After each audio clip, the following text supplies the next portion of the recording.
BFM Business, BFM Crypto, le club. C'est parti, comme chaque jour, aux alentours de 16h35, les meilleurs experts crypto nous rejoignent sur le plateau de BFM Business. Valentin Demey, journaliste pour Cryptos, vient de nous rejoindre. Bonjour Valentin. Bonjour Guillaume. Claudia Loma aussi avec nous. Bonjour. Bonjour. Bienvenue, productrice, animatrice du podcast NFT Business, formatrice aussi au Web3. Vous naviguez depuis 2 ans dans cet écosystème. Vous étiez auparavant la directrice générale de Marie-Claire et Elle. Oui, les magazines Marie-Claire et Elle en Belgique. Quelle reconversion! Vous nous expliquerez tout dans un instant. Puis Xavier Fenot aussi est avec nous pour Interactive Trading. Bonjour Xavier. On est ravis de vous retrouver. Xavier, êtes-vous là? Xavier Fenot n'est pas là. Est-ce que vous m'entendez, Guillaume? Il est là, ça y est. Vous savez, c'est Bonjour Guillaume. Voilà, quand on invoque les esprits, vous savez Valentin, il y a quelques années, quand vous invoquiez avec tous vos potes, là, adolescents, les esprits, et que parfois l'esprit se manifestait, eh bien c'est ce qui est en train de se passer sur BFM Business. Une voix apparaît. Et c'est sera-ce la voix de la raison, demande Valentin. C'est celle de Xavier Fenot.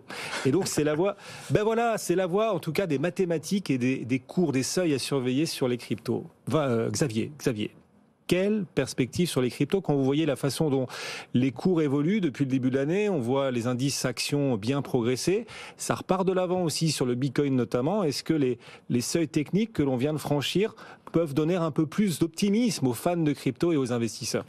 Alors, il y a un peu plus d'optimisme. Effectivement, on n'a pas encore franchi de seuil majeur. C'est vrai qu'il y a du mieux et on remerciera pour ça les marchés traditionnels. Vous l'avez dit juste avant, qui se sentent quand même très détendus depuis ce début d'année 2023, surtout d'ailleurs en Europe. Aidé encore un peu plus par les chiffres du chômage vendredi aux États-Unis, avec cette hausse des salaires finalement qui était moins élevée que prévu. Alors, ça permet de soulager ces pressions concernant les resserrements monétaires des banques centrales qui doivent lutter contre l'inflation, donc de soulager le dollar américain et par effet de contagion les actifs risqués, c'est-à-dire le marché des actions, également le marché des cryptos, dont il est relativement lié. Il y a du mieux, certes, mais on reste coincé avec cette crise de confiance toujours présente, malheureusement sur le marché des cryptos depuis 2 mois, ce qui se traduit en fait par des oscillations latérales qu'on appelle techniquement des ranges, 18 000, 16 000 dollars sur le Bitcoin, les 2 gros seuils majeurs à surveiller, 1000 et 1400 dollars sur l'Ethereum. Alors il y a du mieux aussi parce que l'ensemble du marché des cryptos suit les 2 chefs Bitcoin et Ethereum et les marchés traditionnels. La capitalisation totale repasse au-delà des 800 milliards de dollars. Si on exclut Bitcoin et Ethereum, on repasse au-delà de 300 milliards de dollars. Il y a du mieux aussi parce qu'on arrive à tenir les précédents records historiques de 2017, matérialisés par un support long terme, que ce soit sur Bitcoin et Ethereum. Ces niveaux tiennent depuis 2 mois et permettent de donner quelques élans haussiers, quelques rebonds techniques. Ça faisait d'ailleurs longtemps qu'on n'avait pas vu une succession de bougies vertes un peu partout sur le marché des cryptos. Alors il y a du mieux, mais il faut encore créer un changement brutal de psychologie de marché qui aura lieu avec une impulsion majeure qui elle-même sera déclenchée par un élément endogène ou exogène aux cryptos, et ça tombe bien, alors vous en avez parlé juste avant, parce que jeudi 14h30, on attend le chiffre le plus important de ce début d'année 2023, l'inflation aux États-Unis pour le mois de décembre. Si ce chiffre est négatif, inférieur à 0, ce sera une bonne nouvelle, qui confirmera les chiffres de la semaine dernière, et ça pourrait permettre au moins de rallier les bornes hautes de ces ranges. Je rappelle, 18 000 dollars sur le Bitcoin, 1400 dollars sur l'Ethereum. Ça sera d'ailleurs plus rapide probablement sur l'Ethereum qui surperforme le Bitcoin, c'est-à-dire qui monte plus vite que le Bitcoin depuis maintenant quelques jours. Et si le chiffre est positif, donc supérieur à 0, ça veut dire que l'inflation est toujours là et on continuera d'osciller comme depuis 2 mois dans ces étaux. Donc oui, il y a du mieux à court terme, mais ça manque de volume, une plus grande conviction des investisseurs qui permettrait de tourner la page 2022. C'est positif à court terme, tant mieux, il faut le rester, mais ne vendons pas encore la peau de l'ours.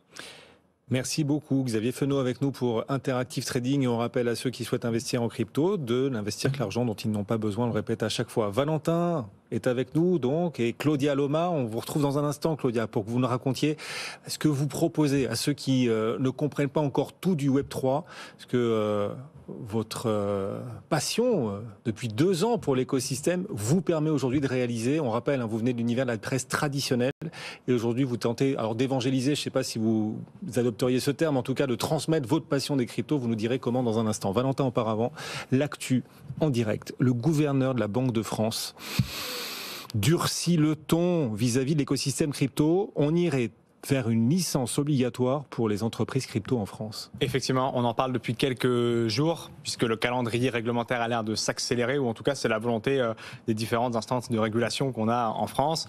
Il y avait quelques jours l'AMF qui allait dans ce sens. Pareil, au niveau des vœux de l'année à la presse, sa présidente a renouvelé cette ambition, cette envie d'accélérer le calendrier.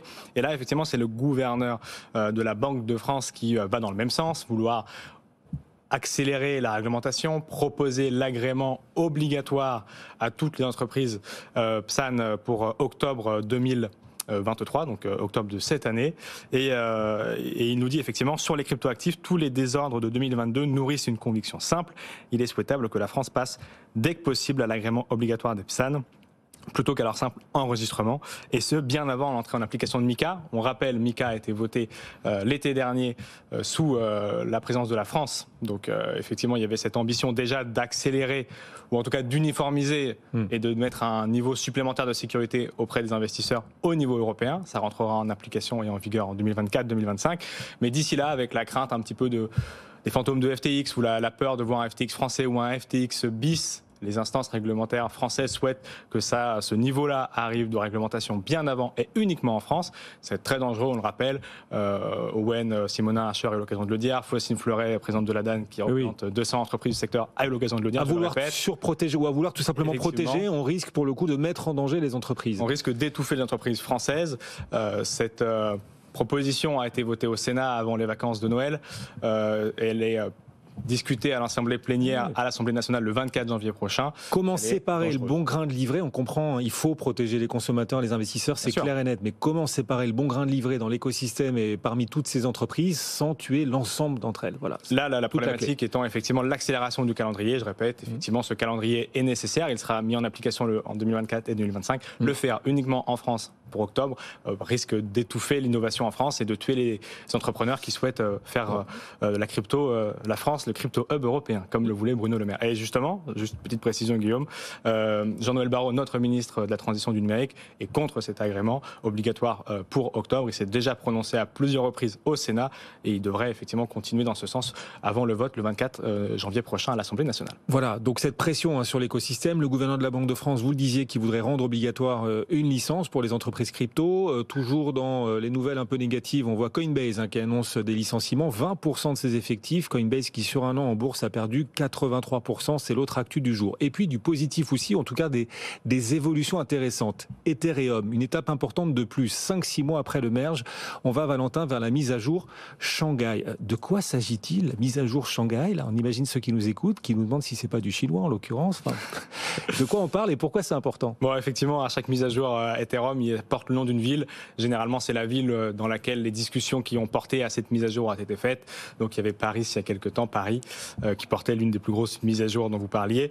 Et là, c'est Shanghai qui permettra à toutes les personnes qui ont mis en collatéral leurs Ethers, ou en tout cas qui ont mis leurs Ethers verrouillés dans le protocole Ethereum depuis ces nombreux mois, vont pouvoir le retirer, puisque Ethereum 2.0, le merge d'il y a quelques mois, 5-6 mois, dont vous parliez à l'instant, Guillaume, c'était le passage du proof of work, de minage qui consomme autant d'énergie, là, qui est très décrié à raison ou à tort, sur le protocole de proof of stake, donc le jalonnement des terres, consommation énergétique réduite de 99,9%. Et donc ce basculement se faisait non plus par des ordinateurs qui tournent, mais par des personnes qui mettent 32 Ethers dans le protocole pour devenir un validateur. Tous ces gens qui l'ont fait depuis des mois et des mois, bien avant The Merge, justement, vont pouvoir enfin, à cette mise à jour qui aura lieu en mois de mars, retirer les Ethers, les 32 Ethers qu'ils ont mis en jalonnement, en jeu, ou les intérêts qu'ils ont gagnés depuis tout ce temps-là. Et c'était jusque-là impossible. Ça veut dire quoi? Ça veut dire que jusqu'à 20 milliards de dollars vont être libérés pour 15,9 millions d'Ethers qui sont stakés sur cette couche d'application. Ça ne veut pas dire que tout le monde va récupérer ces Ethers et vont venir les déverser sur les marchés, bien évidemment, mais ça veut dire que ceux qui avaient immobilisé depuis quelques temps, bien longtemps, leurs Ethers vont pouvoir profiter pleinement de ces Ethers et des intérêts qu'ils ont générés depuis toutes ces années. Voilà, et ce sera donc effectif en mars. En mars 2023, effectivement, c'est une application qui sera mise à jour. Et ensuite, il y a toutes celles dont on connaît l'existence, qu'on attend pour décongestionner le réseau, faire un réseau avec plus de transactions par seconde, moins coûteux et tout à la suite de ces évolutions. Mais c'est la grosse mise à jour de mars 2023. On va continuer de parcourir l'actu dans un instant. Auparavant, Claudia Loma nous accompagne. Vous proposez donc un podcast sur le Web3 et vous êtes une nouvelle convertie. On le disait, vous étiez auparavant directrice générale des magazines Elle et Marie-Claire en Belgique. Oui. Quel chemin! Tout à fait, tout à fait. En fait, j'étais dans le secteur de la presse depuis toujours, mais pour le Elle et le Marie-Claire, j'ai surtout opéré sur leur transformation digitale, puisque c'était vraiment le moment charnière où il fallait transformer. Et je dois dire qu'en fait, ce process de transformation et d'accompagnement des gens dans la transformation de leur métier, j'ai vraiment trouvé ma place là-dedans. Et puis, le Covid est passé par là. J'ai quitté la Belgique pour la France, j'ai quitté ma carrière et je me suis dit, mais quel est le prolongement logique de ce que je fais ? Quelle est la prochaine grande transformation et des business models et des comportements des utilisateurs au quotidien et donc de la société? C'était naturellement la blockchain. Donc, je me suis formée à la blockchain. Je veux dire que je n'ai pas été super épanouie pendant les 12 semaines chez Alira, même si ça a transformé ma vie parce que c'était donné par des développeurs. Et donc, avec un langage très technique. Oui, c'est aride. Voilà. Et ce qui m'intéressait, c'était... Oui, mais qu'est-ce que je fais avec ça ? Comment je transforme ça ? Et quand je suis sortie là, je me suis dit, mais au fond, qu'est-ce que je sais faire ? Je sais faire du contenu. Bon, je vais continuer à apprendre. Je dois continuer à apprendre. Je voulais me plonger au cœur de l'écosystème. Et finalement, le podcast sur l'audio, c'était ce qu'il fallait faire. Et on était très contents, on est très contents, mon associé et moi, du succès rencontré et de la quantité de connaissances qu'on a emmagasinées sur un an. Et la grande frustration, c'est que plus on apprend, plus on mesure l'étendue de ce qu'on ne connaît pas. C'est toujours donc, comme ça. Le rabbit hole. On rappelle donc productrice et animatrice du podcast NFT Business, alors que vous venez, même si vous étiez en charge de la digitalisation de la presse traditionnelle, vous vous êtes trouvé une passion pour la blockchain ou c'est juste par nécessité en vous disant, voilà, c'est l'avenir, il y a un business, j'y vais, ou c'est une vraie passion, c'est une vraie conviction, il y a une forme de lumière en vous que cette thématique Web3 fait de plus en plus scintiller. Enfin, comment est-ce que vous vivez cette conversion ? Alors je dirais que c'est pas tellement la blockchain. Moi, ce qui m'intéresse, c'est comment la technologie impacte les gens et comment elle transforme nos comportements. Et il était évidemment évident que la blockchain était la prochaine révolution du quotidien des gens, mais donc également de toutes les industries. Et donc naturellement, j'y suis allée et je ne suis pas allée en me disant chouette la blockchain. J'y suis allée, je me suis dit, je sais que là, je vais pouvoir continuer mon process de transformation, d'accompagnement. Et l'accompagnement, il se fait par quoi ? Parce qu'en fait, une transformation en entreprise, elle ne se fait que si les gens comprennent pourquoi on transforme. Si les gens ne comprennent pas pourquoi on transforme, ils ne bougent pas. Ils sont réfractaires, ils restent sur leur position. Et donc, l'acculturation, la compréhension des enjeux, c'est la clé majeure pour faire bouger les gens en entreprise. Et en fait, aujourd'hui, c'est exactement ce à quoi on fait face, parce que le podcast, c'est la face visible de l'iceberg. La face cachée de l'iceberg, c'est qu'évidemment, comme on a de la notoriété et qu'on amène de la réassurance, parce qu'on n'est pas, mon associé et moi, des cryptonatifs, donc on a un langage compréhensible de tous, eh bien, les industries viennent chez nous en nous demandant, OK, quelles sont les prochaines étapes ? Parce qu'évidemment, ils voient toutes les grandes marques qui montent des projets NFT. Et donc, nous, ce qu'on leur dit, avant d'agir, il faut comprendre. Et il faut aussi comprendre que ce n'est pas monter un projet pour faire des singes. Ce n'est pas monter un projet pour devenir riche ou transformer son business model en 2 jours. Non, c'est une transformation 360 degrés qui va impacter toutes les verticales métiers. Parce que qu'est-ce qui s'est passé en 2021 et en 2020 ? On a vu éclore des projets NFT dans tous les sens. Ça partait de quoi ? D'un département marketing qui avait une super idée. On monte un projet en mode start-up et puis on se rend compte, on dit ah oui, mais j'ai besoin de crypto. Ah, ok, on va au département financier. Ah oui, mais le département financier est un peu en résistance. Et puis, il faut accompagner. Et puis, on fait tout vite. Et ce que j'aime à dire, c'est que 2021-2022, c'était les années d'expérimentation. 2023-2024, ça va être l'année de la construction et de la transformation. Parce que, bien sûr que le Web3, c'est bien plus que des projets NFT. C'est vraiment une transformation 360 avec... Ça va changer quoi à la vie ? Voilà. Puisque vous vous adressez à des entreprises qui ne sont pas spécialisées de tout ça, qui ont besoin d'être formées, mais qui en plus en ont l'envie, qui ont la curiosité pour ça, puisqu'elles écoutent, elles suivent votre podcast, oui. Et vous vous adressez à ces entreprises et à leurs équipes. Qu'est-ce que vous leur dites sur l'impact qu'auront les blockchains et le Web3 sur la vie et au-delà sur la vie des entreprises et les enjeux futurs des marques? Alors, vous savez, souvent, ils viennent chez nous parce qu'ils ont vu un concurrent qui ont fait une action. Ils se disent, on va louper le train. Ils ont été traumatisés par la transformation du Web 2, les réseaux sociaux et l'e-commerce. Ils se disent, cette fois-ci, on ne peut pas louper le coche, on y va. Et donc, ils arrivent chez nous, mais ils ne savent pas vraiment ce qu'ils veulent. Et en général, quand on commence nos séances d'acculturation, je leur dis, qui sont vos clients dans 5 ans ? Et vos enfants, ils se comportent comment au sein de vos foyers ?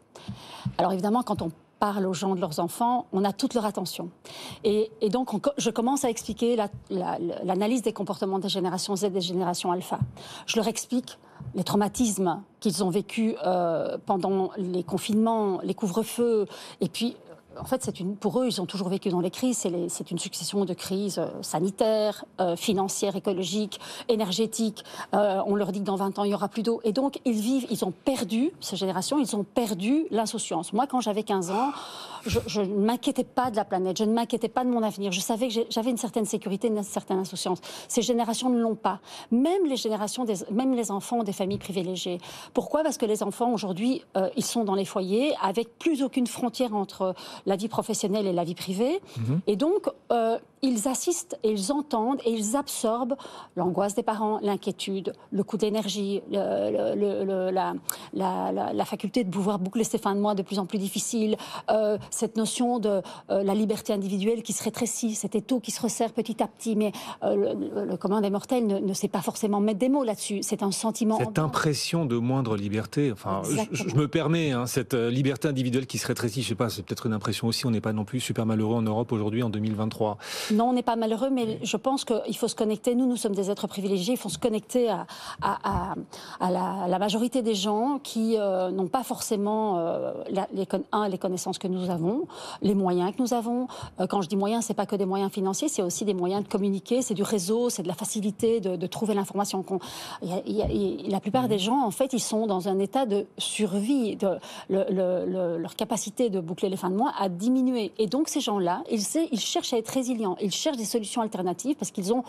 en fait, on a beau... Alors, OK, on est sur BFM, on ne peut pas tout dire, mais quand même... Vous rigolez, vous pouvez tout dire ici. Vous ne seriez pas invité et on est les seuls médias mainstream à proposer un rendez-vous quotidien sur les cryptos. Vous pouvez, attendez, on est sur BFM, on ne peut pas tout dire, ça sort d'où ça ? Alors, je le dis parce que je suis convaincue de ça. Il y a aujourd'hui une énorme défaillance de confiance. Et une défaillance de confiance dans quoi ? Dans les institutions, les politiques, les médias traditionnels mainstream. Vous me demandez pourquoi j'ai quitté les médias aussi, parce que j'avais l'impression de ne plus avoir ma place, ça n'avait plus de sens. Et donc, il y a cette défaillance de confiance. Et quand il y a une défaillance de confiance, on cherche des solutions alternatives. Et la blockchain, qu'est-ce qu'elle promet ? Elle promet de la transparence et de la confiance. Ce qui fait aussi que les gens foncent tête baissée sur... des protocoles, enfin des plateformes, des exchanges comme FTX, parce qu'en fait, ils sont dans un état de survie, et le premier qui dit vous serez riche dans 2 ans, hop, on y va. Et donc, je fais la boucle avec l'acculturation, d'où l'importance d'accompagner les gens, parce que l'inclusion digitale, c'est être informé, maîtriser les outils et aussi connaître la technologie qui va permettre de retrouver de l'autonomie sur mes datas, mon pouvoir, mon argent, mes libertés. Et ce que vous dites, c'est que le Web3 et la blockchain apportent des solutions, des pistes à ces gens qui pensent qu'on a de moins en moins de liberté, ces gens qui sont en perte de confiance dans les États, dans les médias, dans les institutions, dans le monde dans lequel ils vivent, dans les grandes enseignes, dans les banques, etc., etc. Et donc, il y a une forme de demande là, qui a émergé, qui fait partie aujourd'hui de nos sociétés, demande à laquelle le Web3, les solutions blockchain et peut-être aussi les cryptos apportent l'illusion d'une solution ou une solution. Alors c'est un peu plus complexe que ça, c'est-à-dire qu'en fait les marques, elles sont en lien direct avec leurs consommateurs et elles se rendent compte de ça. Alors, le consommateur ne sait pas que la blockchain est une des solutions. Je ne dis pas que la blockchain est la solution, c'est une des solutions. En revanche, les marques, elles ont cette connaissance et donc elles demandent. Elles ont l'obligation de transformer. Parce qu'aujourd'hui, une marque qui ne dit pas ce qu'elle fait, qui ne fait pas ce qu'elle dit, eh bien, elle n'a plus de clients. Les gens réclament de la transparence. Les gens réclament de la un besoin nouveau. Exactement. Et ça, c'est en parallèle avec la défaillance de confiance. C'est ce qui fait qu'aujourd'hui, blockchain, NFT et crypto sont des mots qui font partie de notre quotidien. Avant le Covid, à part les geeks et les cryptonatifs, personne n'en parlait. Oui. Et beaucoup de marques intègrent tout ça, ou elles sont encore, celles qui le font sont encore pionnières. Quel est le profil d'ailleurs des entreprises qui font appel à vous et qui écoutent le plus, je ne sais pas si vous avez des datas là-dessus, qui écoutent le plus le podcast que vous proposez? Oui, alors je dirais qu'en fait, le podcast, c'est le ricochet. C'est-à-dire qu'en fait, les marques, elles regardent ce qui se passe dans leur écosystème, elles voient, il y a souvent un concurrent qui a lancé un projet, et donc elles cherchent de l'info. Donc, elles arrivent chez nous, elles écoutent quelques podcasts. Donc, nous, nos data nous disent que les podcasts, en général, ils durent 1 heure, sont écoutés en 3 fois et qu'en moyenne, celui qui écoute un podcast en écoute 3. On a plus ou moins 15 000 écoutes par mois. On existe depuis bientôt en le 20 janvier. Et on a été... Bon anniversaire. Merci. Avec quelques jours d'avance. À Valentin aussi, 15 janvier. Voilà, on fêtera ça ce soir. Ouais. Ce sera 3 ans pour vous ? Non, 1 an. 1 an. 1 an. Ah ouais, d'accord. Toi, 3 ans. Et donc, en fait, ce qu'il y a, c'est que oui, bien sûr, il y a beaucoup de marques qui ont lancé des projets, mais il y a peu de marques qui ont transformé. Et donc, aujourd'hui, effectivement, depuis 4-5 mois, on voit vraiment des marques qui arrivent vers nous et qui nous disent, OK, on a monté un projet NFT, mais on s'est rendu compte qu'en fait, les gens allaient en boutique, demandaient de l'info, et en fait, en boutique, on ne savait pas répondre. Et donc, c'est comment nos employés deviennent nos premiers ambassadeurs, et surtout, comment aujourd'hui, le Web3 n'est pas qu'un projet NFT. Valentin, un signe de plus que la thématique monte, le Web3 tisse un peu plus sa toile, au point que Mastercard et Polygon s'associent pour propulser dans le Web3 désormais des artistes musicaux. Oui, effectivement, ça a été annoncé au CES de Las Vegas il y a quelques semaines, quelques jours même. Cette association entre Polygon, ça dépend si vous êtes anglophone ou pas, et Mastercard, qui est l'un des géants qu'on ne présente plus avec les cartes bancaires notamment, d'utiliser une verticale du Web3 qui est la reprise en possession de ces informations, de ces données et la capacité de davantage les financer et surtout pour les artistes, puisqu'en l'occurrence ça concerne les artistes, de pouvoir retrouver le rapport direct avec leur communauté comme vous venez de l'énoncer. Et justement, le responsable de Polygon explique que le Web3 a un potentiel de donner un nouveau type aux artistes de moyens de développer une base de fans, de gagner leur vie et d'introduire des nouveaux moyens d'expression personnelle et de connexion avec sur leurs propres conditions. Donc là, effectivement, on extrait aussi les maisons de disques. C'est pas la première fois que Polygon, pendant le bear market, continue de nouer des partenariats. Ils l'ont déjà fait avec Mercedes-Benz, Meta il y a quelques semaines pour la création des NFT sur Instagram ou encore Disney. Donc effectivement, ça va dans le même sens que vous venez de le dire, Claude. Les choses avancent effectivement. Merci beaucoup. Vous savez que BFM Business, on a coutume de dire qu'on est le Radio Londres de l'économie. On dit tout ici, Claudia. Ah non, Didier, sur BFM, on peut pas te dire. Mais d'où ça sort, ça? Non, au contraire, venez ici. On est le Radio Londres de l'économie. On est les seuls à parler d'économie avec autant d'acuité dans l'univers des médias mainstream. Venez ici, au point qu'on parle aussi des cryptos, des blockchains, et avec le maximum d'expertise possible.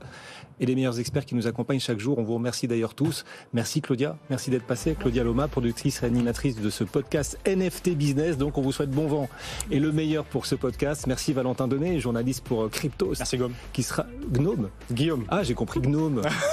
Gnome. Non, j'aurais attendu la fin de l'antenne. On se voit demain, Valentin. On se voit demain, j'espère. Avec plaisir. Xavier Fenot nous accompagne aussi pour Interactive Trading. Dans un instant, la séance du jour, le CAC 40 est en toute petite baisse. À tout de suite.